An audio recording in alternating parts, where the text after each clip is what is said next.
الحمد لوليه والصلاة والسلام على النبي الأمي الكريم الرؤوف الرحيم وعلى آله وأصحابه الطيبين الطاهرين. أما بعد، فأعوذ بالله من الشيطان الرجيم. بسم الله الرحمن الرحيم. يا أيها الذين آمنوا لا ترفعوا أصواتكم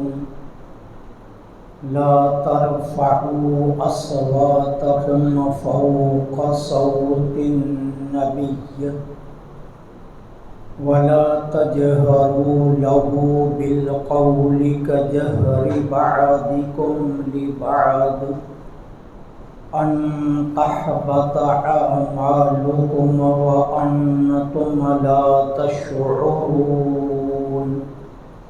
آمنت بالله صدق الله العظيم وصدق رسوله النبي الكريم الأمين ونحن على ذلك لمن الشاهدين والشاكرين والحمد لله رب العالمين.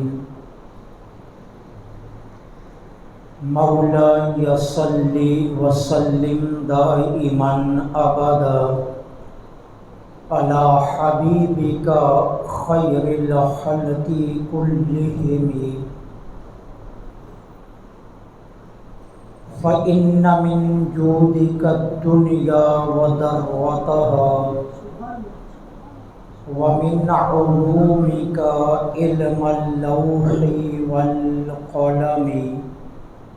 مولاي صل وسلم دائما أبدا على حبيبك خير الخلق كلهم. فرضيت بالله ربا وبالإسلام دينا وبمحمد صلى الله عليه وآله وسلم نبيا ورسولا. غريبا يا رسول الله غريبا يا رسول الله غريبا ندارم در جہاں جستم حبیبم بری نازم کے ہستم امت تو گناہگارم ولیکن خوش نصیبم. تمام تعریفیں اللہ رب العالمین جل سبحانہ و تعالی کے لیے خاص ہیں، جو ہم سب کا مالک بھی ہے اور ہمارا خالق بھی. کائنات ارض و سما کے ہر ذرے کے بدلے میں تا قیام قیامت اربوں خربوں کے حساب سے لگاتار انگنت بے شمار لاتعداد درود و سلام آقا نامدار مدنی تاجدار فخر دو عالم امام الانبیاء خاتم المرسلین سرکار مدینہ راحت قلب و سینہ صلی اللہ علیہ وآلہ وسلم کی ذات پاک پر کہ جن کے صدقے میں اللہ جل سبحانہ و تعالی نے ہمیں طرح طرح کی نعمتوں سے مالا مال فرمایا. انتہائی عزت کے لائق سامعین ذی وقار، جیسا کہ آپ کو معلوم ہے کہ گزشتہ چند جمعۃ المبارک کے خطبات سے عنوان ادب یہ موضوع کلام چلا آ رہا ہے، اور اس سلسلہ میں ادب کے متعلق بہت ساری گزارشات آپ کی خدمت میں عرض کی جا چکی ہیں۔ آج یہ کوشش کریں گے کہ اس عنوان کو سمیٹ لیا جائے، لیکن اس عنوان کو سمیٹنے سے قبل یہ بات اچھی طرح ذہن نشین فرما لیں کہ اسلام میں ادب کی بہت بڑی اہمیت ہے۔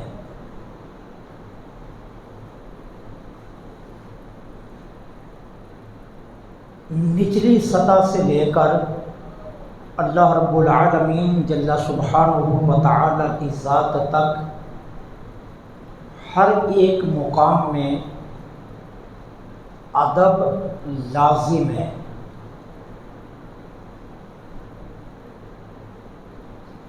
اور ہمارے اسلاف نے، ہمارے بزرگوں نے، ہمارے بڑوں نے، ہمارے عارفین نے، ہمارے علماء نے، ہمارے شیوخ نے ہمیشہ ہمیں ادب کا ہی درس دیا۔ کسی بھی بے ادب کے ساتھ ہمارا کوئی تعلق نہیں ہے۔ عقیدتاً ہم اہل سنت و جماعت ہیں، اور نسبت کے اعتبار سے ہم اپنے آپ کو بریلوی کہلواتے ہیں۔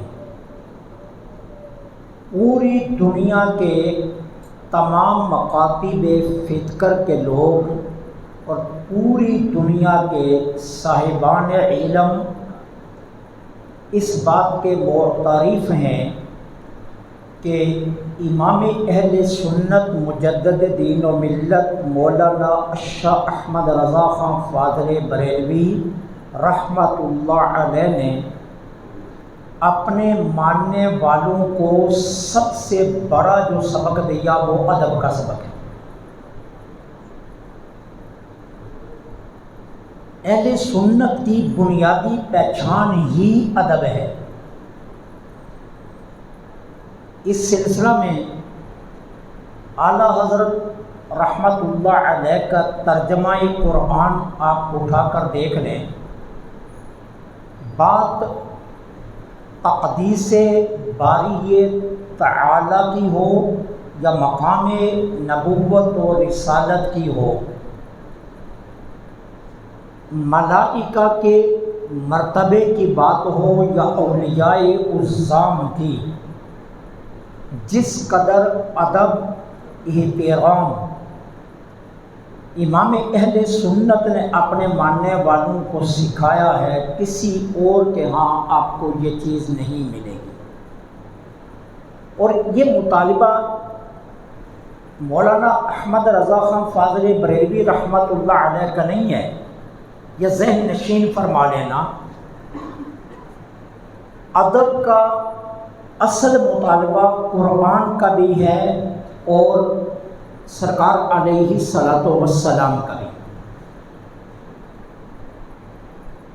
دربار رسالت مآب صلی اللہ علیہ وسلم میں جن خوش بختوں نے، خوش نصیبوں نے، خوش قسمتوں نے ڈائریکٹ بیٹھ کر فیض لیا، اور جنہیں حضور علیہ الصلاۃ والسلام کی ذات ستودہ صفات سے بغیر کسی واسطے کے علم سیکھنے کا موقع ملا، جنہیں ہماری اصطلاح میں صحابہ کرام علیہم الرضوان کہا جاتا ہے۔ صحابہ کرام علیہم الرضوان نے کتنا ادب سکھایا، کتنا ادب دیا امت کو۔ ہمارے لیے یہ بنیادی اور اہم ترین بات ہے۔ چیلنج ہے ہمارا علل اعلان 1,40,000 یا اس سے کم و بیش صحابہ کرام علیہم الرضوان سے کوئی ایک ایسا صحابی جو کسی دیہات سے آیا ہو، جو ان پڑھ ہو، جو ادب کے تقاضوں سے واقف نہ ہو، جس کے پاس علم نہیں ہو، اس سے بھی ثابت کر دیجیے کہ اس نے ہمارے آقا کریم علیہ الصلوۃ والسلام کی ذات کو یا محمد کہہ کر پکارا ہو صلی اللہ علیہ وسلم۔ ایسا ہرگز نہیں۔ صحابہ کا حضور کی بارگاہ میں کوئی بھی سوال و حاجت پیش کرنے سے پہلے جو جملے ہوتے تھے وہ کیا ہے؟ یا رسول اللہ، یا نبی اللہ، اور پھر اس کے بعد کیا کہتے؟ فدا کا ابی و امی، ہمارے ماں باپ آپ پر قربان ہو جائیں، حضور انظرنا، میری طرف نظر رحمت فرمائیے، اور جو میں مسئلہ پوچھنا چاہتا ہوں وہ مجھے اس کا جواب عنایت فرمائیے۔ یہ صحابہ کا انداز ادب ہے۔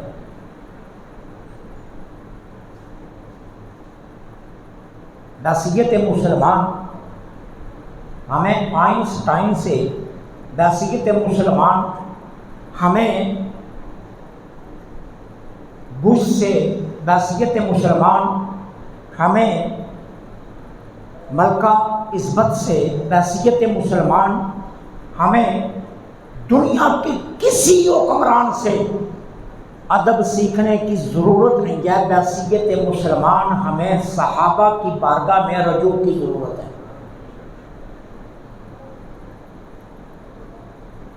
کہ ہم صحابہ کرام علیہم الرضوان سے سیکھیں کہ صحابہ کرام علیہم الرضوان نے ہمیں ادب کیسے سکھایا،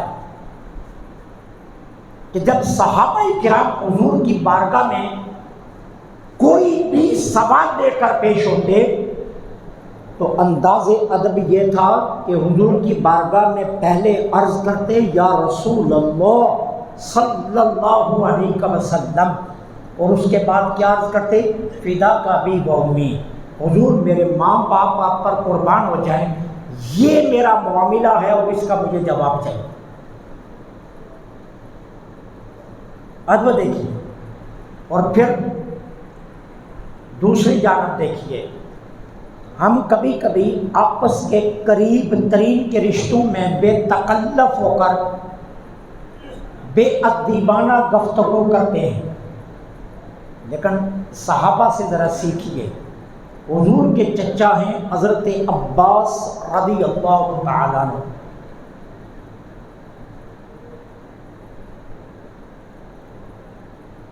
یہ حضور کے چچا ہیں۔ علامہ سیوطی نے جامع الاحادیث کے اندر اس حدیث کو نقل کیا ہے۔ حضور کی بارگاہ میں حضور کے چچا تشریف فرما ہے۔ اب میرے آقا اپنے چچا سے کیا فرماتے ہیں؟ یا اماہ اانت اکبر منی، چچا جان کیا یہ بات سچی ہے نا کہ آپ مجھ سے بڑے ہیں؟ اب بات تو سچی ہے کہ حضرت عباس رضی اللہ تعالیٰ عنہ عمر میں میرے آقا سے بڑے ہیں، اس میں کوئی ایسی بات بھی نہیں ہے۔ اور حضور ارشاد فرما رہے ہیں کہ یا اماہ انت اکبر منی، کہ چچا جان کیا یہ بات درست ہے نا کہ آپ مجھ سے بڑے ہیں؟ اور حقیقت بھی یہی ہے کہ حضرت عباس رضی اللہ تعالیٰ عنہ بڑے ہیں، لیکن حضرت عباس رضی اللہ تعالیٰ عنہ کام اٹھے۔ یہ لفظ سن کر اب چچا کا دربار رسالت میں ادب دیکھیے، چچا جان کا حضور کی بارگاہ میں ادب دیکھیے کہ وہ ہمیں کیا سکھا رہے ہیں۔ عرض کیا کرتے ہیں؟ انا اسن ورسول اللہ اکبر، یہ نہیں کہا بھتیجے، یہ نہیں کہا آپ، نہیں، کیا کہتے ہیں؟ ہاں عمر میں بڑا ہوں، لیکن سچی بات یہ ہے کہ اللہ کے رسول بڑے ہیں۔ انا اسن، عمر کے اعتبار سے میں بڑا ہوں، اس میں کوئی شک نہیں ہے، لیکن آگے کیا عرض کرتے ہیں وَرَسُولُ اللَّهِ أَكْبَرُ، لیکن اللہ کے رسول مجھ سے بڑے ہیں۔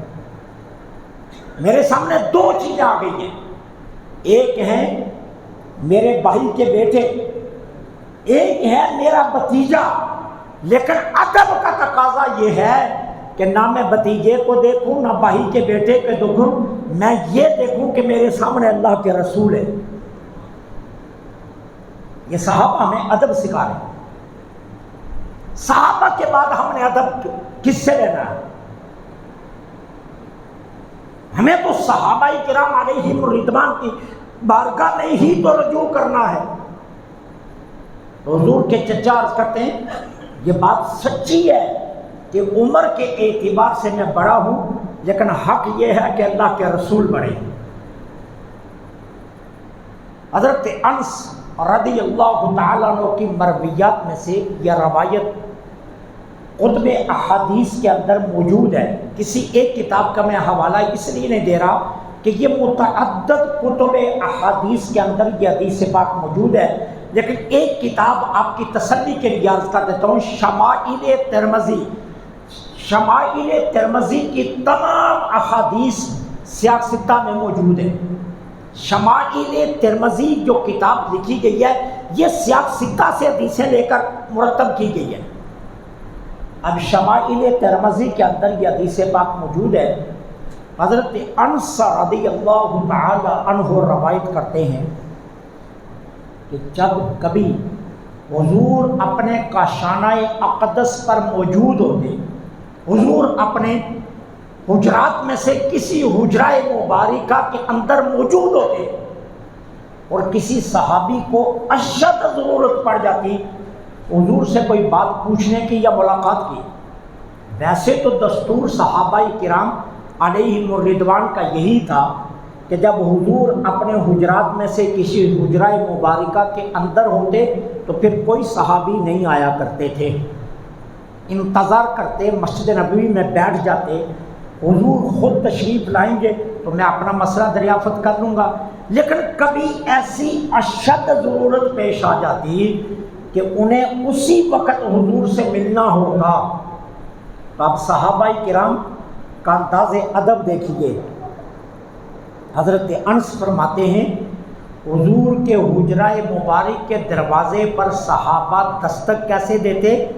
اپنے انگلی کے ناخن سے۔ یہ سیاق ستہ کی کتب میں یہ حدیث پاک موجود ہے۔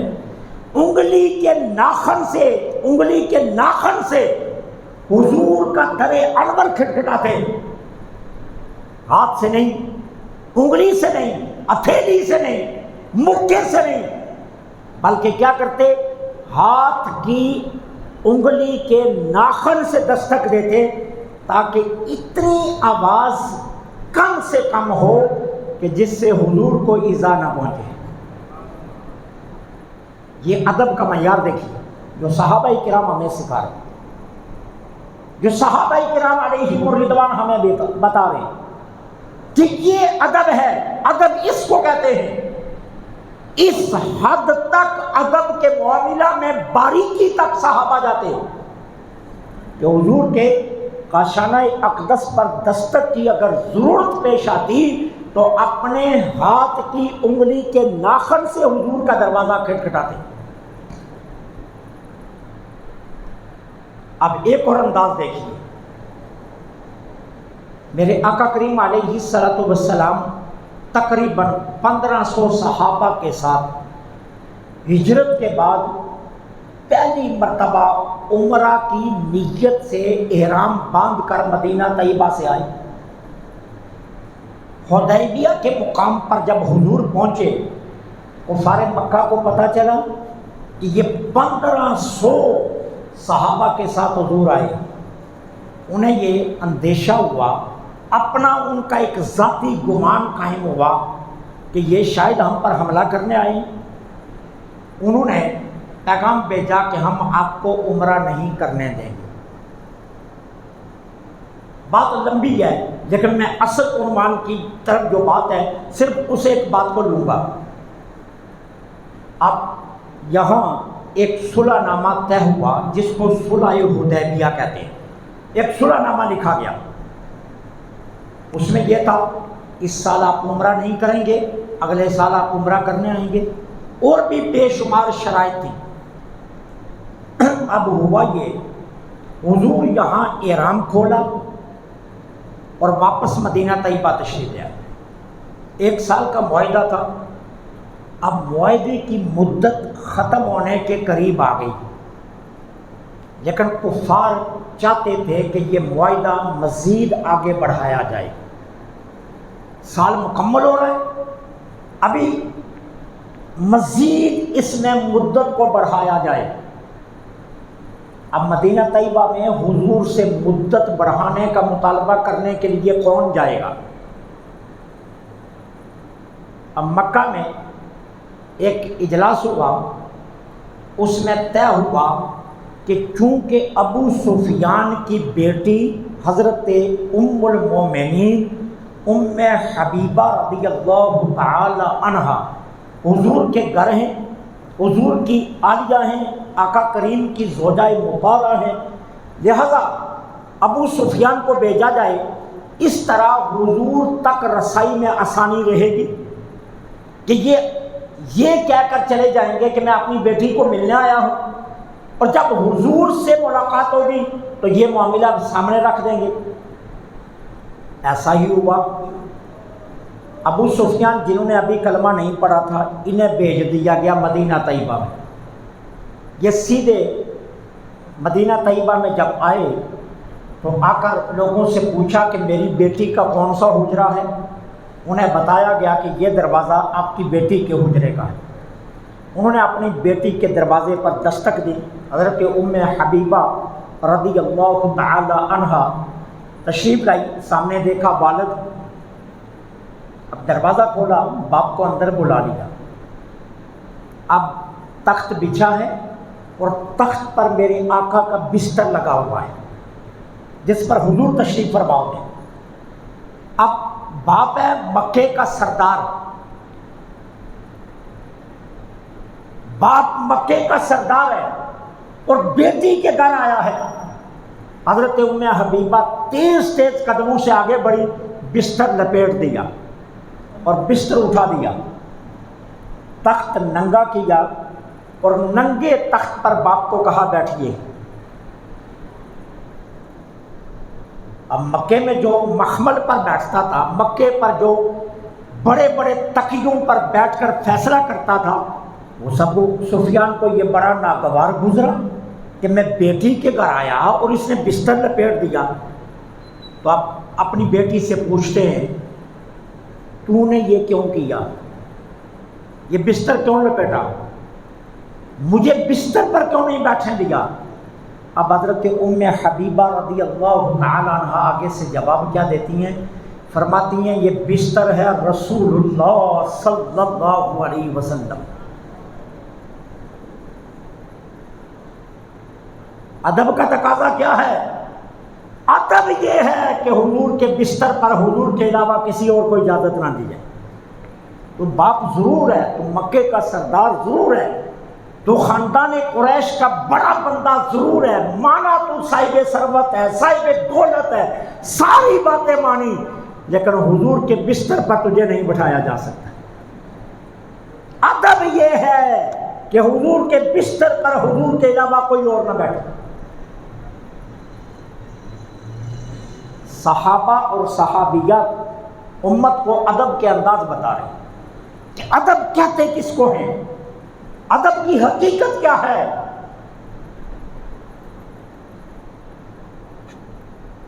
آپ جانتے ہیں حضرت امام مالک رضی اللہ تعالی عنہ اس شخصیت کا نام ہے جنہوں نے مسجد نبوی میں بیٹھ کر 13 برس حدیث پاک پڑھائی ہے.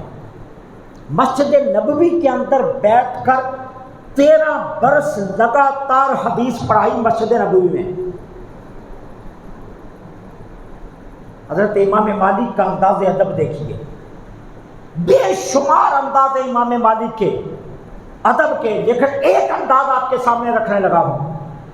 جب مسجد نبوی سے باہر نکلتے مدینہ طیبہ کی گلیوں میں چلتے تو دیواروں کے ساتھ اپنی کمر دیوار کے ساتھ گھسا کر چلا کرتے تھے، گلی کے درمیان میں نہیں چلتے تھے، دیوار کے ساتھ لگ کر امام مالک کی دیوار کے ساتھ کمر گھس رہی ہوتی تھی اور امام مالک گلیوں میں یوں چلا کرتے تھے۔ دیکھنے والوں نے پوچھا امام مالک آپ گلی کے درمیان میں کیوں نہیں چلتے؟ فرمایا ادب کا تقاضا یہ ہے کہ گلی کے درمیان میں نہ چلا جائے۔ پوچھا کیوں؟ کہا میری یہ جرأت کہ جہاں رسول اللہ صلی اللہ علیہ وسلم کے قدمین لگے اس پر میں قدم رکھ دوں، ان گلیوں کے درمیان میں حضور چلے ہیں، سرکار دو عالم صلی اللہ علیہ وسلم کے قدمین شریفین ان گلیوں کے درمیان میں لگے ہیں، اور میری یہ جرأت نہیں ہے کہ میں ان قدموں پر اپنے قدم رکھوں۔ اس لیے امام مالک دیواروں کے ساتھ گھس کر چلا کرتے تھے اور گلیوں کے درمیان میں نہیں چلا کرتے تھے۔ یہ ہمارے اسلاف نے ادب دیا، یہ ہمارے بزرگوں نے ادب سکھایا، یہ ہمارے بڑے ادب کا انداز سکھا رہے ہیں۔ یہ ادب کہتے کس کو ہے؟ حدیث کا نمبر ہے 166، جلد نمبر 1 ہے، اور یہ حدیث کئی کتب میں تقریباً 13 کتب کے حوالے میرے پاس موجود ہیں جن کے اندر یہ حدیث پاک موجود ہے۔ ام المومنین حضرت عائشہ صدیقہ سلام اللہ علیہ، میرے آقا کریم کے وصال پاک کے بعد کی یہ بات ہے، حضور کا وصال ہو چکا ہے، حضور اپنے روضہ انور میں تشریف فرما ہے، اگر مسجد نبوی کے قرب و جوار میں آس پاس بالکل مسجد نبوی جو اس حضور کے عہد کی مسجد نبوی تھی اس کے قرب و جوار میں آس پاس صحابہ کے گھر تھے،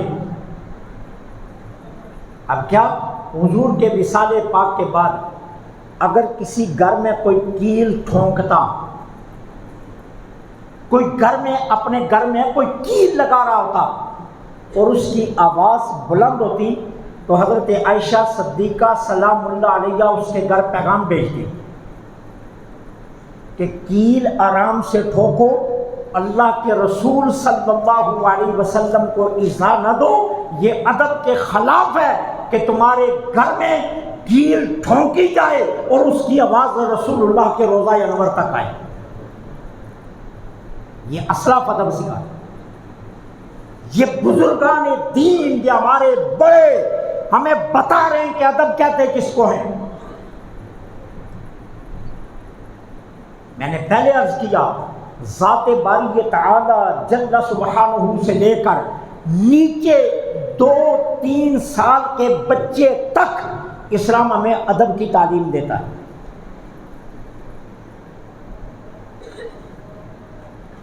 ہمارے اسلاف کا یہ طریقہ ہے، ہمارے بزرگوں کا یہ طریقہ ہے۔ حضرت قاضی ایاز مالکی رحمت اللہ علیہ، جن کی شورا آفاق کتاب، ویسے تو اور بھی بہت کتابیں ہیں لیکن ان کی کتاب الشفا نے پوری دنیا میں شہرت پائی ہے اور تمام مکاتب فکر کے لوگ کتاب الشفا کا مطالعہ کرتے ہیں اور کتاب الشفا کو صحیح کتاب تسلیم کرتے ہیں۔ حضرت قاضی ایاز مالکی رحمت اللہ علیہ نے کتاب الشفا کے اندر لکھا ہے، یہ باقاعدہ باب باندھا ہے، اور باب باندھ کر کیا کہتے ہیں؟ ہر وہ چیز جس کی نسبت رسول اللہ صلی اللہ علیہ وسلم کی ذات کے ساتھ ہو گئی اس کا ادب بھی لازم ہے۔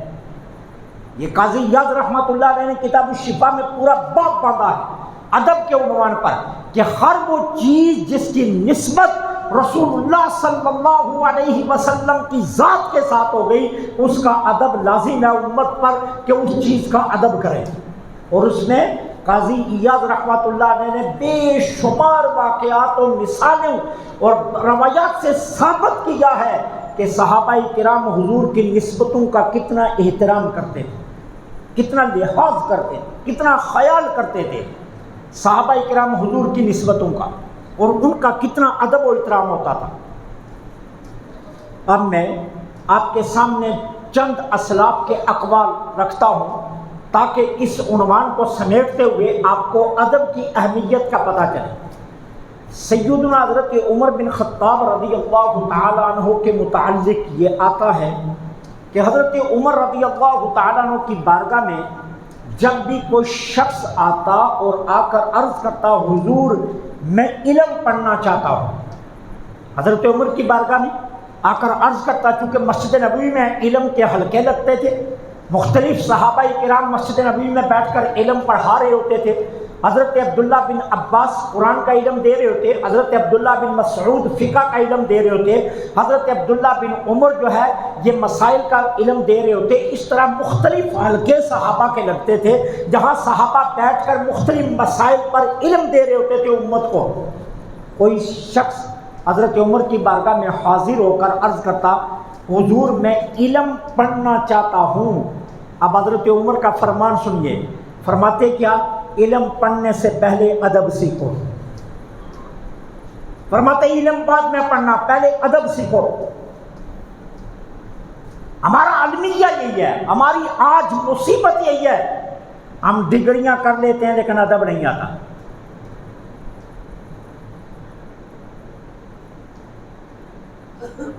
ہماری ایجوکیشن بہت ہوتی ہے لیکن افسوس کہ ہمارے پاس ادب نہیں ہوتا۔ ہمارے جوانوں کو پتہ نہیں ہے کس کو کیسے بلانا، کس سے کس لہجے میں بات کرنی، کس سے کس طرح گفتگو کرنی۔ آج کتنی مائیں، کتنے باپ اپنی اولاد کے ہاتھوں پریشان ہیں۔ مطالبہ کیا ہے کہ وہ ادب نہیں کرتے، وہ احترام نہیں کرتے۔ سنیے، جن لوگوں نے پہلے ادب سیکھا ان کی کہانی سنیے۔ امام اعظم ابو حنیفہ رضی اللہ تعالیٰ عنہ اپنے وقت میں امام صاحب سے بڑا عالم کوئی نہیں تھا، اور صرف یہ نہیں، امام صاحب سے لے کر قیامت تک بھی شاید امام صاحب جیسا کوئی عالم اور پیدا ہوگا بھی نہیں۔ امام اعظم ابو حنیفہ رضی اللہ تعالیٰ عنہ کی وہ ذات ہے۔ اچھا، آپ نوجوان تھے، آپ کی والدہ ماجدہ اسی دور میں ایک امام صاحب کے علاقے سے دور ایک بہت ضعیف العمر فقیر رہتے تھے جن کے پاس علم فقہ تھا۔ اب امام صاحب کی والدہ امام صاحب کو کہہ رہی ہے، کیا کہہ رہی ہیں کہ بیٹے ابو حنیفہ میں نے اس فقی کے پاس مسئلہ پوچھنے کے لیے جانا ہے۔ اب امام صاحب کیا کرتے؟ اونٹ پر کجاوا رکھتے، اپنی والدہ کو اونٹ پر سوار کرتے، خود اونٹ کی نکیل پکڑ کر آگے پیدل چلتے اور ماں کو اس فقی کے پاس لے جاتے۔ اب امام صاحب کی والدہ اس فقی سے مسئلہ پوچھتی تو چونکہ عمر زیادہ ہو چکی تھی امام صاحب کی والدہ صاحبہ کی، وہ اونچا سنتی تھی، وہ فقی وہی مسئلہ امام صاحب سے پوچھتا۔ وہ فقی جس کے پاس امام صاحب کی والدہ گئی ہیں، وہ فقی وہ مسئلہ امام صاحب سے پوچھتا اور امام صاحب اس کو مسئلہ بتاتے، پھر وہ فقی اونچی آواز میں امام صاحب کی والدہ کو وہ مسئلہ بتا دیتا۔ لیکن امام صاحب نے ایک دن بھی اپنی والدہ کو یہ نہیں کہا اماں جان جس سے مسئلے پوچھنے جاتے ہیں وہ تو مجھ سے پوچھ کر بتاتا ہے، کیوں کہ کہیں میری ماں کے دل کو ٹھیس نہ پہنچے، کہیں میری ماں کی بے ادبی نہ ہو جائے۔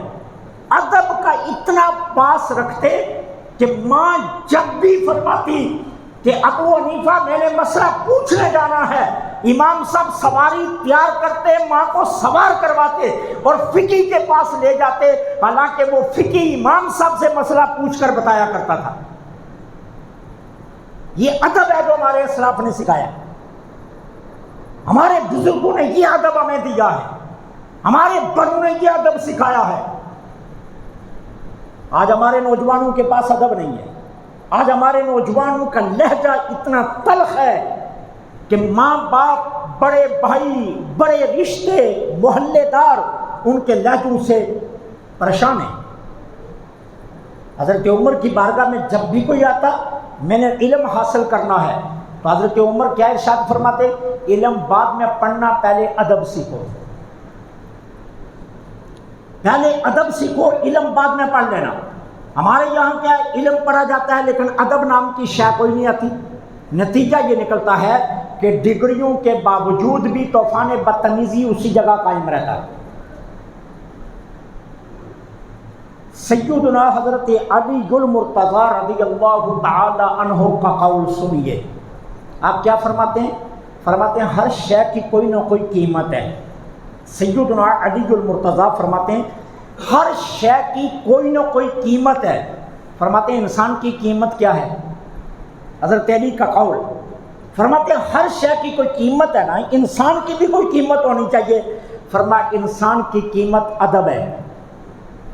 ادب سے انسان پہچانا جائے گا کہ یہ کتنی قیمت والا ہے. اگر اس کے پاس ادب نہیں ہے تو حضرت علی کے قول کے مطابق اس کی کوئی قیمت نہیں ہے. اور اگر وہ مؤدب ہے، اس کا لہجہ مؤدبانہ ہے، اس کا انداز مؤدبانہ ہے، تو حضرت علی مرتضیٰ فرماتے ہیں وہی صاحب قیمت انسان ہے. ادب انسان کی قیمت ہے. سیدنا علی المرتضیٰ فرماتے ہیں. حضرت عبداللہ بن مبارک رضی اللہ تعالیٰ عنہ کا قول سنیے.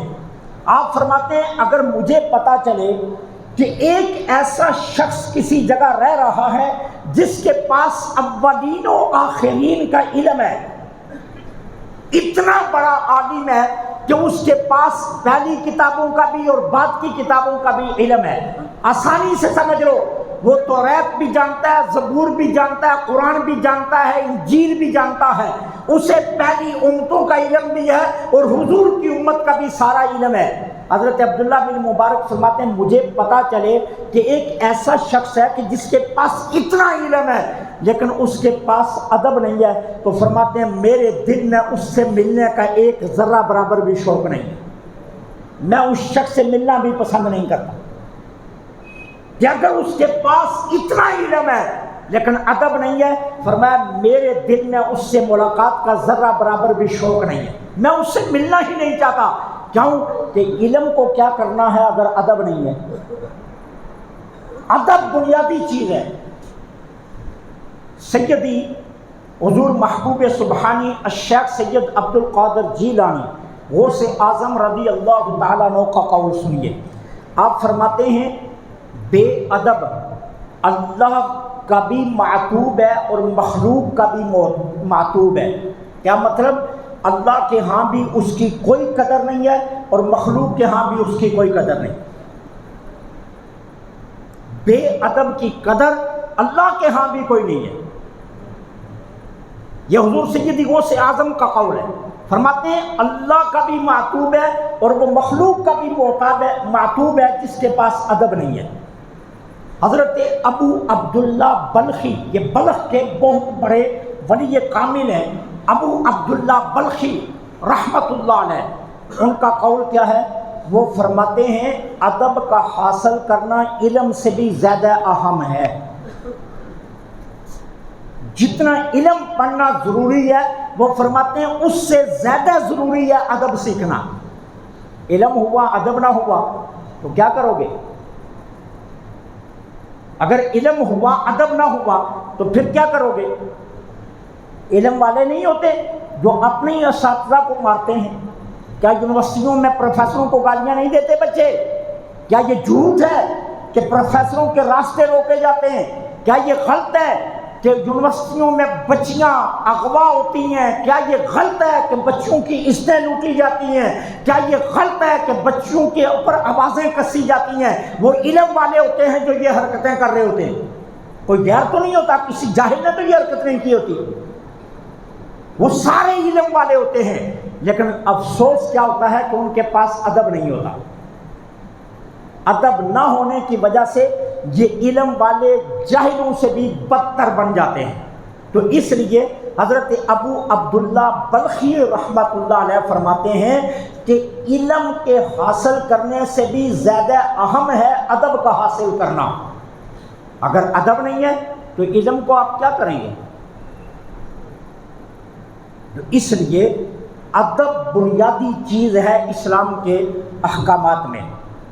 مؤدب بننے کی کوشش کیجیے، الفاظ سوچ سمجھ کر استعمال کیجیے، رشتوں کے تقدس کو سامنے رکھیے، بڑے اور چھوٹے کا شرم و حیا ہونا چاہیے، اولیاء، انبیاء، صحابہ کرام، اہل بیت اطہار اور اللہ تعالیٰ کے نیک بندوں اور اللہ کے محبوبین کا آپ کو دل میں احترام ہونا چاہیے اور ان کے لیے سوچ سمجھ کر لفظ استعمال کرنے چاہیے۔ بھیڑ چال مت چلیے کہ فلاں مولوی بے ادبی کر رہا ہے تو میں بھی کر لوں۔ اب مولوی بدبخت ہو گیا تو آپ کیوں بدبخت بننا چاہتے ہیں؟ وہ بد نصیب نکلا ہے تو آپ کیوں بد نصیب بننا چاہتے ہیں؟ اگر اس کی قسمت ہار گئی ہے تو آپ اپنی قسمت کو کیوں تباہ کرنے لگے؟ اگر اس کا ستارہ گردش میں چلا گیا تو آپ اپنے آپ کو کیوں گردش میں ڈالنا چاہتے ہیں؟ ہمارے اسلاف نے، ہمارے صحابہ نے کرام علیہم الرضوان نے، اہل بیت اطہار نے، سب نے ادب کا درس دیا۔ کسی جگہ سے بے ادبی ثابت کیجئے تو میں آپ کا ساتھی بننے کے لیے تیار ہوں، لیکن کسی جگہ سے آپ بے ادبی ثابت نہیں کر سکیں۔ ہر جگہ، ہر صحابہ سے لے کر نیچے تک ادب کے معاملات ہیں، تو اس لیے مؤدب بننے کی کوشش کیجئے۔ آپ کے انداز مؤدبانہ ہونا چاہیے، جاہلانہ نہیں ہونے چاہیے۔ اللہ مجھے، آپ کو